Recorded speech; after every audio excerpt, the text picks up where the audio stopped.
Sejarah, Presiden Orde Baru 32 tahun dia berkuasa, lengser lewat reformasi 1998. Dan sekarang Soeharto resmi terima penghargaan tertinggi dari negara. Nah ini ya, pertanyaan yang jadi polemik masyarakat adalah layak atau nggak layak. Di satu sisi punya impact gede ke ekonomi kita waktu itu, di satu sisi banyak ya hal-hal yang mungkin nggak bisa terlalu gue sebut di sini. Tapi satu yang lainnya ya isu pelanggaran HAM dan teman-temannya. Pertanyaan pertama, kenapa 2025? Karena tahun sebelumnya MPR baru menghapus nama Soeharto dari TAP MPR nomor 11 1998 yang dulu tuh jadi payung hukum simbolik untuk pemberantasan KKN. Artinya secara administratif halangan hukum terhadap nama Soeharto akhirnya udah dicabut. Ada legal pathway-nya lah untuk dapat gelar kehormatan. Nah jadi pertanyaannya kan legally oke, udah bisa nih diajuin, tapi apakah layak? Ada news juga jadi pahlawan nasional, ahli warisnya tuh menerima tunjangan 50 juta per tahun seumur hidupnya. Gue yakin kepecah sama beberapa kubu, ada yang bingung, ada yang geram, ada yang malah happy banget. Anak zamanku toh. Yang happy, Pak Soeharto tuh dulu bapak pembangunan, pantaslah dapat gelar itu. Terus ada di sisi lain, wait, ini bukan sekedar penghargaan, jangan-jangan ini proses whitewashing sejarah klan kita. Bahkan ada beberapa statement dari korban Orde Baru yang langsung nyebut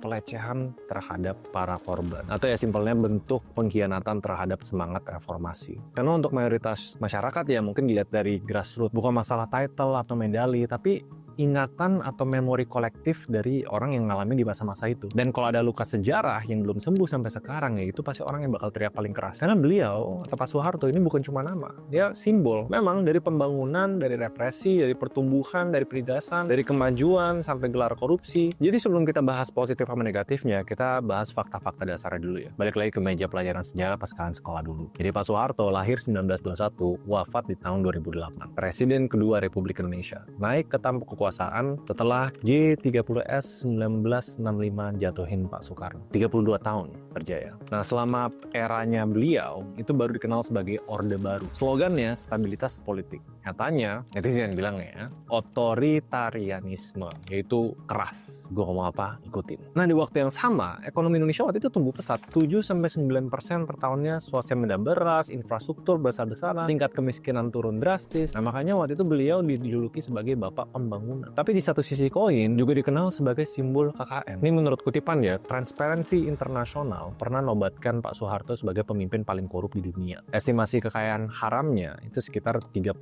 miliar dolar. Dan akhirnya di akhir 32 tahun itu, pas tahun 1997-98, pas krisis ekonomi melanda, ya ini warga-warga lapar, nggak bisa kerja, marah lah, dan Soeharto lengser, reformasi dimulai. Nah makanya waktu itu warisan politik Pak Soeharto jadi medan pertempuran memori nasional. Ada yang bilang pahlawan, ada yang bilang penjahat, cuma yang pasti gelar kehormatan, gelar pahlawan nasional, bro. Ini bukan penghargaan